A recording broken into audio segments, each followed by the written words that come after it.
আসসালামু আলাইকুম এইচএসসি পরীক্ষার্থীরা, তোমাদের মেডিকেল পরীক্ষার জন্য আমরা বিগত বছরের পদার্থবিজ্ঞান প্রশ্নগুলো সলভ করতেছিলাম। তো আজকে আমরা 2021 সালের যে প্রশ্নগুলো ছিল এগুলো সলভ করব। আশা করি তোমরা এখান থেকে টপিকগুলো ভালোভাবে বুঝতে পারবে এবং তোমাদের পরীক্ষার জন্য এখান থেকে এই টপিকগুলো অ্যানালাইসিস করতে পারবা। এবং তোমরা জানো যে মেডিকেল পরীক্ষায় দেখা যায় যে হুবহু একই টপিক থেকে এবং বিগত বছরের কোশ্চেনগুলো অনেক এসে থাকে। এই জন্য তোমরা বিগত বছরের কোশ্চেনগুলো খুব ভালোভাবে সলভ করবা। দেখো এখানে বলা হয়েছে স্বাভাবিক তাপমাত্রা ও চাপে অক্সিজেন অণুর বর্গ বেগের বর্গমূল অর্থাৎ আরএমএস বেগ চেয়েছে। তো আরএমএস বেগ চেয়েছে, দেখো আরএমএস এর বেগের সূত্র ছিল কি, C RMS is equal to root over 3 RT divided by M. তো এম ছিল কি, এম ছিল ভর, এবং এটাকে অবশ্যই কি করতে হবে, কেজিতে নিতে হবে। কারণ কি, এই যে অর্থাৎ বেগের একক কি, মিটার পার সেকেন্ড। এটা কিসে, এটা আছে তোমাদের এসআই এককে। এই জন্য তোমাকে এই যে অক্সিজেনের ভর করো 32, যেহেতু এখানে অক্সিজেন O2 আকারে থাকবে, তাহলে এটাকে কি করবা, এটাকে কেজিতে নিয়ে যাবা। দেন আর এর মান কত, 8.314। দেন টি, এখানে দেখা বলা হয়েছে স্বাভাবিক তাপমাত্রা ও চাপ। তো স্বাভাবিক তাপমাত্রা চাপে 0°C। তো এটা সমান কত হবে, 273 কেলভিন। তাহলে এখানে এই সূত্রে মানগুলো বসিয়ে দিলে তোমাদের এটার অ্যান্সার হবে 481। এখন এটা তোমাদের বই থেকে হুবহু আসছে, তো এটা ক্যালকুলেটর হয়তো ছাড়া হবে না, বাট তারপরেও তোমাদের বই থেকে হুবহু আসার কারণে তোমরা বিগত তোমাদের বইয়ের ইসাক স্যার এবং তপন স্যারের বইয়ের যে এমসিকিউ গুলো আসে অনুশীলনের, ওগুলো অবশ্যই ভালো করে দেখবা। এবং এখান থেকে মনে রাখতে পারো যে এখানে দেশে কত ডিগ্রি, 0°C। হয়তো তোমাদেরকে 20°C অথবা 25°C দিতে পারে। দেখো এখানে তাপমাত্রার সাথে আরএমএস বেগের সম্পর্ক কি, বর্গমূলের সমানুপাতিক।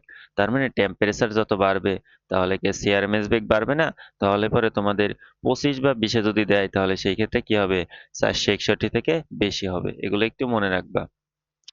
দেন পদার্থবিজ্ঞানী আব্দুস সালাম ও স্টিফেন ওয়াইংবার্গ কোন দুটি বলকে কি করেন, একীভূত করেন, অর্থাৎ একটি বলে রূপান্তরিত করেন। সেটা কোনটা, তাড়িৎ-চৌম্বক এবং দুর্বল নিউক্লিয় বল। কোন বিজ্ঞানী শক্তির ক্ষুদ্রতম এককের নাম দেন কোয়ান্টাম? এটা দেন ম্যাক্স প্ল্যাঙ্ক। ম্যাক্স প্ল্যাঙ্ক এটার নাম দেন কি, ক্ষুদ্রতম এককের নাম কোয়ান্টাম। দেন বলা হয়েছে যান্ত্রিক ত্রুটি 9 কোনটি? তো যান্ত্রিক ত্রুটি ছিল 3টা। একটা ছিল লেবেল ত্রুটি, পিছন ত্রুটি এবং শূন্য ত্রুটি। তো এটা মনে রাখার জন্য বলেছিলাম যে শূন্যের পিছনে লেগো না, শূন্যের পিছে লেগো না, মনে রাখবা এটা, লেগো না। দেখো এই যে শূন্য, তার মানে কি শূন্য ত্রুটি, পিছে মানে পিছর ত্রুটি, এবং লেগো না দ্বারা কি মনে রাখবা, লেবেল ত্রুটি। তো এই তিনটা বাদে অন্য যেটা আছে সেটাই কি, যান্ত্রিক ত্রুটি নয়। দেখো এই যে সূচক ত্রুটি। নিচের কোনটির উপর ভিত্তি করে জড়তার ভ্রামক নির্ভর করে, অর্থাৎ জড়তার ভ্রামক নির্ভর করে কোনটির উপরে, ভর এবং ঘূর্ণন অক্ষ। আমরা জড়তার ভ্রামক জানি I = mr²। তো দেখো এখানে ভর আছে না, আর এখানে কি ঘূর্ণন অক্ষ, অর্থাৎ এই যে আর আছে এটা কি ঘূর্ণন অক্ষ থেকে দূরত্ব। এই জন্য এটা ঘূর্ণন, ভর এবং ঘূর্ণন অক্ষের উপর অবস্থান করে জড়তার ভ্রামক নির্ভর করে। কোনটি এসআই একক নয়? এসআই একক কয়টি থাকবে, 7টি, কারণ 7টি মৌলিক রাশি আছে। তাহলে এটা হবে লিটার, লিটার মৌলিক একক নয়। নিচের কোনটি যে সূত্র জেট ইঞ্জিন এবং রকেটের কার্যকর উপর ভিত্তি করে তৈরি করা হয়? এটা রৈখিক ভরবেগের উপর ভিত্তি করে তৈরি করা হয়। P=mv। সিজিএস সিস্টেম এ পরিবাহিতার বা কন্ডাক্টেন্স এর একক কি? এটার একক হবে পার ওহম। তো তোমাদের এইটা অ্যান্সার ছিল ব্ল্যাঙ্ক। এটা দেখো এই যে আমরা এখানে লিখে দিছি পার ওহম অথবা মোহ বা সিমেন্স হবে। তো এখানে নেই কো, এই জন্য এটার অ্যান্সার আপাতত এখানে ছিল না। এটার অ্যান্সার যদি পার ওহম থাকতো তাহলে পরে ক নম্বর সঠিক হতো। 10 কেজি ভরের একটি স্থির বস্তুর উপরে কি করা হয়েছে, 10 নিউটন, অর্থাৎ এম এবং এফ আছে। দেন বলা হয়েছে ত্বরণ কত? তো আমরা জানি F=ma। তাহলে আমাদের ত্বরণ বের করতে হবে। তাহলে 100/10, দেখো কাটাকাটি করা যায়, অর্থাৎ অ্যান্সার হবে 10 মিটার পার সেকেন্ড। অবশ্যই এখানে এককটা একটু খেয়াল করবা, কারণ তোমাদেরকে অনেক সময় 10 দিয়ে দিতে পারে 2টা বা 3টা, এককটা অন্য কিছু দিতে পারে। এই জন্য তোমরা এককগুলো একটু ভালো করে খেয়াল করবা, কারণ এককও তোমাদের পরীক্ষায় থাকে, একক মাত্রা। বলা হচ্ছে একটি 220 ভোল্ট, অর্থাৎ এটা ভি এবং পি বাল্বের মধ্যে দিয়ে কি পরিমাণ তড়িৎ অর্থাৎ আই প্রবাহিত হয়? তো আমরা দেখো এই তিনটার মধ্যে দিয়ে সম্পর্ক জানি কি, P=VI। তো এখান থেকে আমাদের আই বের করতে হবে। তাহলে দেখো ভি আছে, পি আছে কত, পি হবে তোমাদের এখানে 40, এখানে 220। দেখো এখানে কাটাকাটি করা যায়, 2 দিয়ে 0 0 কাটে, দেন আমরা এখান থেকে 2 দিয়ে কাটতে পারি, তাহলে কত হবে 2 ডিভাইডেড বাই 11। তো এখান থেকে দেখো এটাকে যদি আমরা 10 ধরি তাহলে সেক্ষেত্রে কত হবে 0.2 না। দেখো এখানে 0.2 কাছাকাছি, দেখো এটা তো হবে না, এটাও হবে না, প্রথমটাও হবে না, অর্থাৎ অ্যান্সার হবে ঘ নম্বর। কারণ তোমাদের এখানে ক্যালকুলেটর থাকবে না, সো তোমরা হাতেই ক্যালকুলেশন করতে পারবা। কোন রঙের আলোর তরঙ্গদৈর্ঘ্য সবচেয়ে কম?